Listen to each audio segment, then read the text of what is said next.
자, 안녕하세요. 자, 오늘은 여러분들 4-2강 온라인 수업 네 번째 주 두 번째 강의가 되겠습니다. 자, 오늘 강의할 내용은 동아시아의 변화 그리고 근대 개혁의 추진에 대해서 이야기를 합니다. 자, 여러분들이 가지고 있는 교과서 105쪽을 참고하시면서 들어주시기 바랍니다. 자, 여러분들 제국주의 국가들이 동북아시아, 자, 우리나라 옆 나라인 청나라 그리고 일본에 와서 문을 두드린 것만이 아니라 한마디로 그냥 거덜을 내버렸습니다. 자, 불평등한 조약을 체결했습니다. 자, 그러면 당연히 어떻게 되겠어요? 청나라, 일본 대응을 하겠죠. 근데 청나라는 바로 여러분들 양모운동을 전개합니다. 그리고 일본은 메이지 유신, 즉 메이지 개혁을 단행을 하죠. 그럼 이제 어떤 내용들인가 한번 간략하게 확인해 보기로 하죠. 자, 여러분들 우리가 청나라는 우리가 먹혔네. 우리가 세계 최고였는데 먹혔네. 그리고 서양 세력들이 군사력이 강하다는 것을 이제 확인하죠. 자, 우리도 군사력을 강하게 해야 되겠다. 서양의 물질 문명을 적극적으로 수용을 해야 되겠다. 그렇지만 정신은 우리의 정신, 중화민족의 정신을 유지한 상태에서 결국 이 물질 문명만 수용하겠다고 하는, 자, 우리가 흔히 일컬어서 중체서용을 주장합니다. 자, 중체서용이라는 뜻이 무엇인지 이해되겠죠? 정신은 우리들의 정신입니다. 즉 중국의 정신을 바탕으로 서양의 과학기술을 수용하겠다. 중체서용입니다. 자, 그런데 이제 이런 하나의 이제 껍데기만 바꾸려고 하는 이런 것들이 이제 한계가 있죠. 한계라고 하는 건, 자, 청일전쟁 그리고 청포전쟁을 패하면서 이제 이거 아니구나. 제도의 개혁 없이 껍데기만 바꿔갖고 별 볼 일 없구나. 이것을 확인하게 됩니다. 그래서 바로 캉유에이 같은 사람에 의해서 변법, 제도 개혁을 중요시 여기는, 그래서 바로 자강운동이 등장을 해요. 일명 변법 자강운동입니다. 자, 이에 반해서 일본은 어땠을까? 자, 메이지 유신을 단행합니다. 자, 여러분들 우리가 이 개항 이후에 불평등한 외교를 맺었다고 하는 이유로 사무라이들은 에도 막부를 비판하고 결국 에도 막부를 타도하죠. 그리고 천황 중심의 정부를 수립하고 난 이후에 근대 국가 수립을 위한 개혁을 단행합니다. 그게 바로 메이지 유신입니다. 자, 이들은 서양의 문물을 배우기 위해서 사절단을 파견합니다. 그 사절단을 이와쿠라 사절단이라고 이야기를 하는 겁니다. 그리고 서양의 문물을 배우자. 그리고 제도를 개혁을 해서, 자, 북강한 나라가 되자. 여기까지는 좋죠. 근데 잘못 배웠습니다. 제국주의 국가의 속성을 배워서 그런지, 자, 일본도 제국주의 국가가 되었습니다. 그리고 같은 아시아 국가였던 우리를 정복하겠다고 하는 정한론이 대두되기 시작해요. 아주 골 때리는 놈들이죠, 지금. 그럼 우리는 어땠을까? 자, 우리는 어땠을까? 우리도 이미 서양의 문물 관심 가졌습니다. 그리고 청나라의 변화되는 모습을 배워야 된다고 주장하는 사람도 있었습니다. 우리는 그 사람들을 북학파, 가장 대표적인 인물로 이야기한다면 유수원, 홍대영, 박지원, 박재가, 이들은 여러분들 상공업의 발전을 통해서 부국강병과 민생안정을 부르짖었던 인물, 그리고 청나라의 문화와 문물교류를 적극적으로 추진해야 된다고 주장하는 사람들이에요. 그 중에 대표적인 인물 하면 역시 박지원, 열아일기를 저술한 사람. 그리고 역시 그의 제자이고, 자, 박규수에게 영향을 미치는 역시 박제가가 있습니다.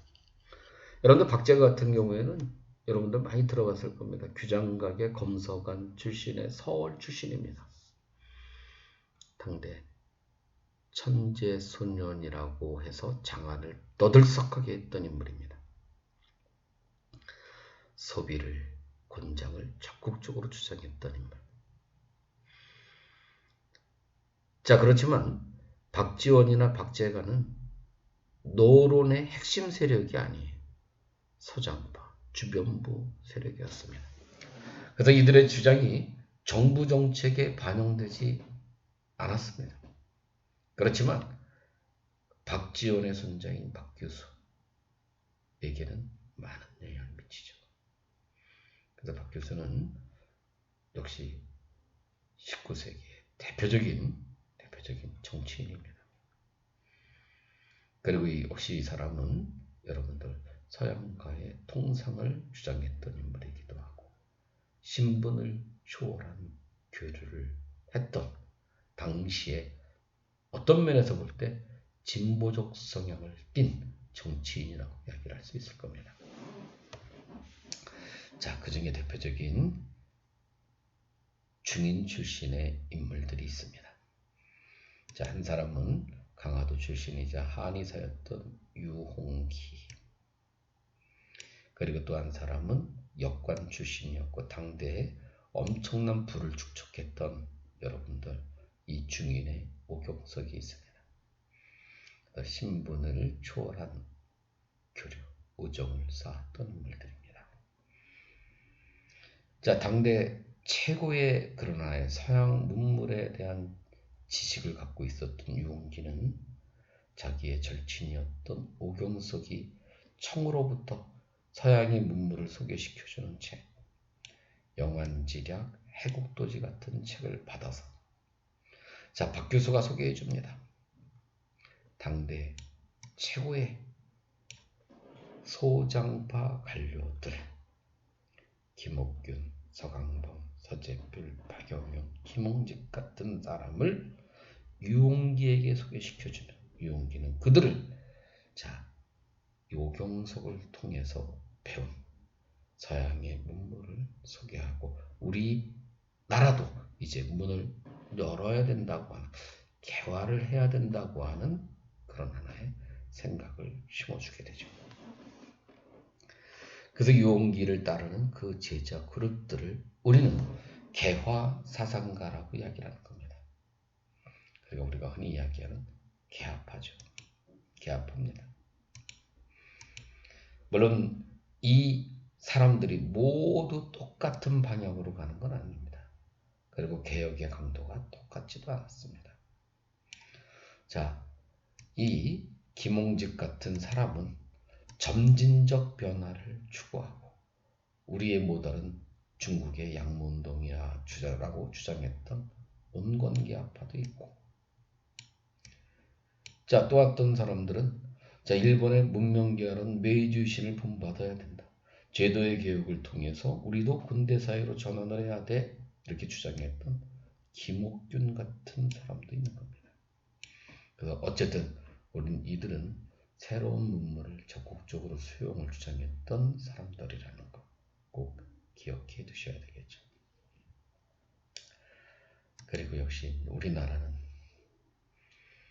이웃 국가였던 일본, 아시아에서 제국주의 국가로 변한 일본에게 결국 안타까운 일을 당하게 되는 겁니다. 자, 여러분들 우리 어떤 강화도 조약이 체결이 되는 겁니다. 이 강화도 조약은 여러분이 알다시피 불평등하다는 건 다 알고 있습니다.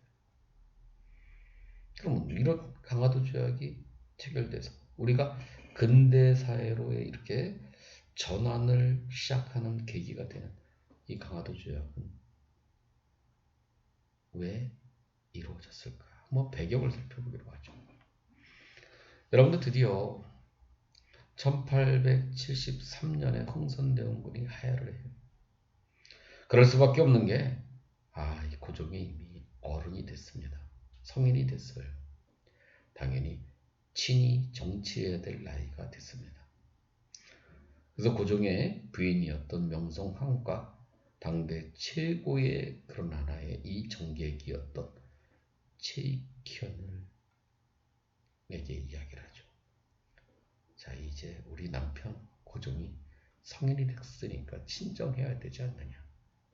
당연히 여러분들 최익현 같은 사람 성리학자들은 명분을 중요시 여기는데 성인이 됐으면 직접 통치해야 된다고 생각을 하죠.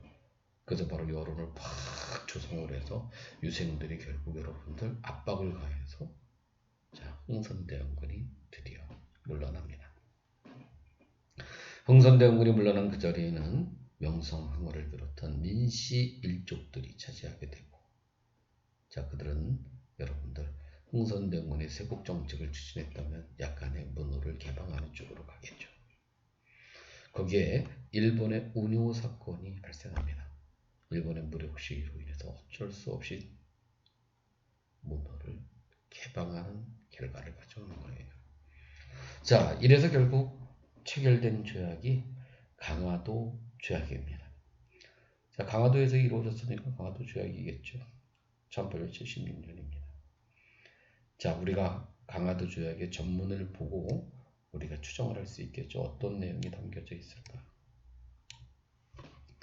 자, 먼저 여러분들 일관을 살펴보기로 하죠. 자, 일관의 내용은 어떤 게 있느냐? 여러분들 조선은 자주의 나라래요. 일본과는 평등한 권리를 갖는다. 뭔가 일관만 보면 그냥 우리나라가 일본과 대등한 것처럼 인식되게 됩니다. 근데 일본이 진짜 우리나라를 자기네와 동등한 관계로 바라봤을까요? 아니겠죠. 자, 일본은 우리나라를 이렇게 침략을 하고 싶습니다. 더 나아가서 우리나라를 정복하고 싶은 야심도 있습니다. 그런데 청나라가 신경 쓰이죠. 청나라에 대한 간섭을 배제시켜야 될 필요성이 있을 겁니다. 그래서 내세우는 거죠. 조선, 니네는 자주의 나라이기 때문에 청나라의 간섭을 받을 필요 없어. 그러니까 청나라 간섭을 배제시키는 거죠. 그리고 사관을 보니까 부산 외에 두 곳을 개항하고, 그래서 원산과 인천을 개항합니다. 자, 여러분들 우리가 지도를 이렇게 한번 볼까요? 우리가 이제 여러분들 이렇게 부산은 일본하고 가까운 곳입니다. 그럼 금방 이해됐어요. 부산을 개항한 목적은 다분히 어떤 의도가 있겠구나. 경제적인 스타일과 관련이 있겠구나. 근데 인천을 개항시킨 건 또 이해도 할 수 있을 겁니다. 이거 서울하고 가까우니까 정치적 간섭하려고 하는 거구나. 그리고 원산을 개항한 목적은 뭘까? 일본이라고 하는 나라 입장에서 보면 이렇게 대륙으로 진출하기가 쉽겠죠. 군사적 목적을 가지고 있구나라는 거 알 수 있죠. 따라서 부산, 원산, 인천을 개항은 일본이 한반도의 침략의 발판을 구축, 마련하는 거라고 이야기를 할 수 있을 겁니다. 그리고 칠반의 모습이 있습니다. 자, 이 칠반의 모습을 보니까 뭐라고 이야기를 하느냐? 자, 이런 얘기를 해요. 조선국은 일본의 항해자가 자유로이 해안에 충령하도록 허가한다. 이런 젠장. 우리나라 바다의 주권, 영해의 주권이 빼앗긴 겁니다. 아니, 지네들이 뭔데 해안에 충령을 합니까? 한마디로 우리나라 바다의 깊이 수심을 쫙 재놓고 나중에 군함 오기 편하게 하려고 하는 거예요. 침략의 목적을 가지고 있는 거 아닙니까? 한마디로 영해의 주권을 상실당하는 여러분들 불평등한 요소입니다. 그리고 식관은 뭐라고 얘기해요? 자, 일본국 인민이 조선국 지정의 각 항구에 머무른 동안 제일 범한 것이 조선국 인민에게 관계되는 사건일 때는 모두 일본이란 시해복권을 인정했는데요. 영사재판권을 인정한대요. 아니 뭐 이런 게 더 있습니까? 아니 일본 놈들이 우리나라에 와서 잘못 좀 우리나라 법에 심판받아야지 왜 지네 나라 법에 심판받아요? 시해복권입니다. 오늘날 여러분들 외교관에게만 주어지는 특권이죠. 아니, 이 특권을 일본인에게 준다는 거. 이건 사법의 주권, 사법의 주권을 빼앗긴 모습으로 불평등한 내용이 담겨져 있는 거죠. 그래서 우리는 강화도 조약은, 자, 우리가 최초로 국가와 대등 관계 속에서 체결된, 물론 속뜻은 다를지라도 어떤 근대적, 표면상으로는 근대적이죠. 그리고 불평등한 조약이자, 그리고 일본이 우리나라 침략을 용이하기 위한 조약이었다는 것을 확인했습니다. 자, 이것뿐만 아니라 이런 강화도 조약의 본조약 말고도 부속 조약이 있습니다. 조일수호 조교 부록, 조일무역 규칙이죠. 자, 조일수호 조교 부록 같은 경우에는 개항장, 일본이 우리나라에 이렇게 개항을 시켰습니다. 자, 개항을 시키면 어떤 상황이 벌어지느냐? 자, 여러분들, 우리가 이런 모습을 보여주죠. 이렇게 개항을 하면 이제 개항장이 있습니다. 그러면 반경 여기 4km는 거리지를 해서 일본인들이 비자 없이 머무를 수 있는 거예요. 일본인들이.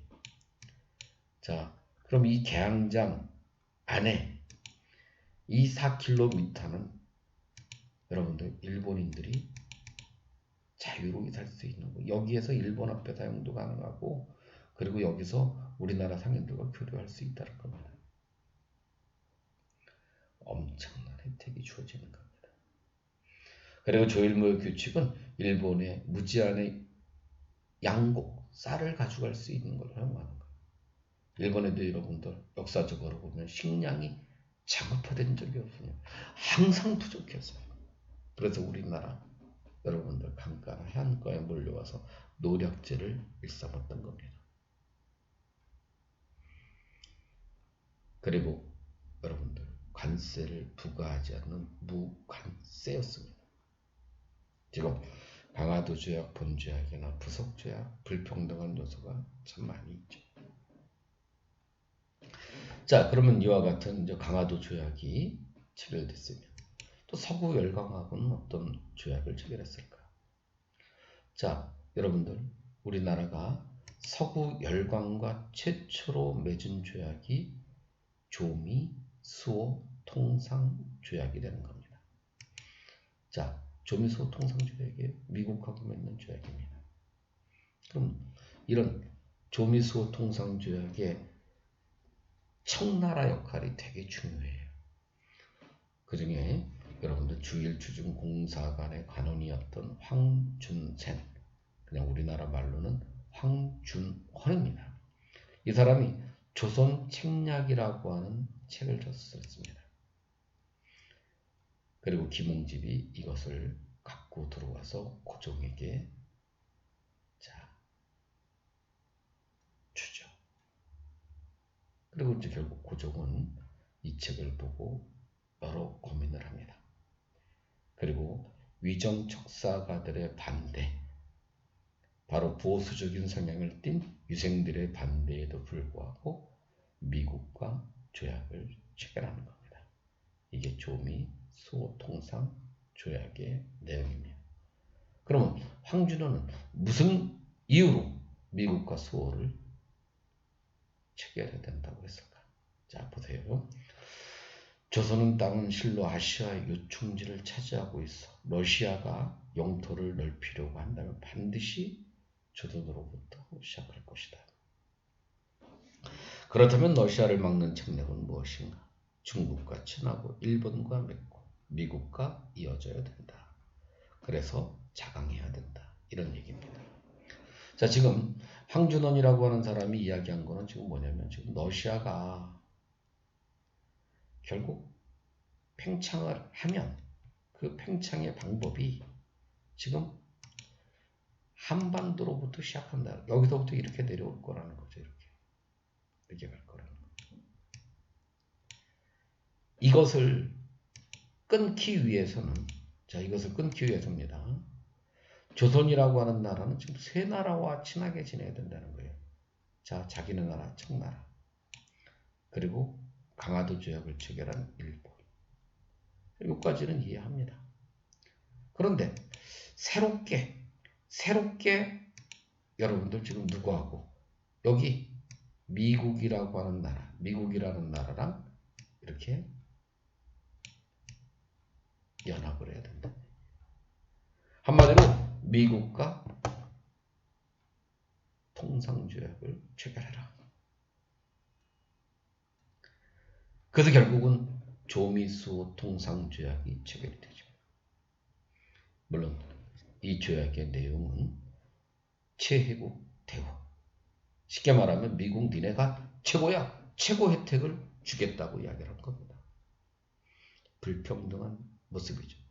쌍방이 최고로 혜택을 준다 그러면 평등하지만 우리만 일방적으로 준다는 것은 불평등한 겁니다. 그리고 역시 형사재판권, 치해복권을 인정합니다. 역시 불평등하죠. 그리고 미국에게 중요한 일을 맡깁니다. 우리가 혹시 주변국가 싸울 때 니네들이 중재해줘, 거중 조정권을 인정했어요. 그나마 다행스러운 점이 있다면 여러분들 관세는 부과합니다. 그래서 우리는 미국과 맺은 조약을 서구열강과 맺은 최초의 근대적이지만 불평등한 조약이라고 이야기를 하는 겁니다. 자, 그러면 다른 나라들은 어땠을까요? 영국하고 체결하고 독일하고도 체결하고 러시아하고도 체결합니다. 근데 러시아는 여러분들 우리가 이렇게 청나라가 뭐 중재해주고 그러는 거 아닙니다. 러시아와 우리나라가 직접적으로 수교를 이루게 되는 거죠.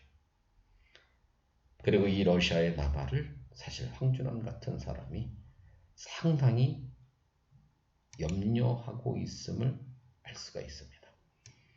그래서 러시아를 막아야 된다고 하는 생각. 그래서 바로 이렇게 우리나라가 특히 미국하고 조약을 체결해야 된다고 하는 주장.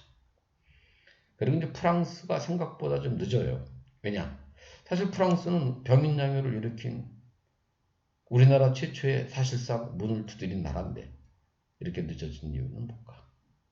그 이유는 천주교 공인의 문제, 선교 문제로 늦어지게 되는 겁니다.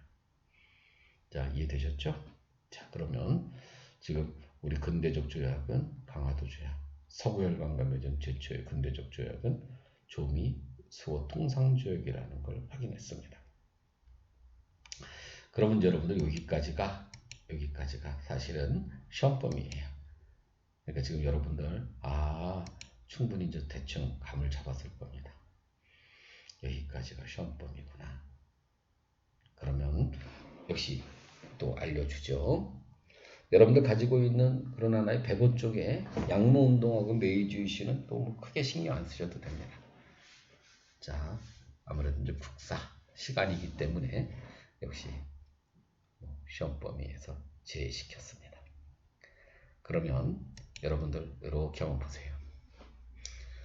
제가 몇 가지 시험 잘 볼 수 있도록 팁을 알려드리겠습니다. 사실 여러분들 시험 범위가 생각보다 많지가 않아요. 예전 같았으면 여러분들 구석기 시대서부터 뭐 거의 임진왜란까지가 시험 범위였을 텐데 여러분들 지금 조선부터 시험 범위가 시작됐으니까 사실 기간도 짧고 교과서의 양도 작습니다. 그런데 이제 문제는 선언 문제를 냈단 말이에요. 그럼 아무래도 어떻게 되겠어요?